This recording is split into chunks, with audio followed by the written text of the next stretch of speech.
On en parlera plus longuement dans un autre épisode, mais globalement, tu as deux inducteurs très importants, deux métriques très importantes d'une mort anticipée, que sont la VO2 max et la masse musculaire. C'est les trucs les plus importants. VO2 max, globalement, ça va être ta capacité cardiologique. En gros, combien d'air quelle quantité d'oxygène a besoin ton corps dans un effort maximum.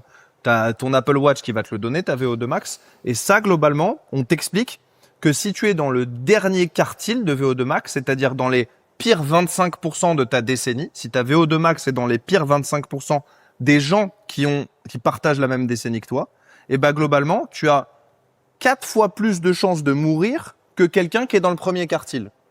Alors que quelqu'un qui serait normal et qui fume, fumeur actif, aurait que 40% de chances de plus de mourir. Donc t'imagines ce que ça veut dire, c'est d'avoir un mauvais cardio, d'être dans les pires 25%, c'est 6 fois plus de chances de mourir, toute cause de mortalité confondue, que quelqu'un en santé normale qui fumerait. Donc on tape sur le tabac toute la journée, mais en vrai, juste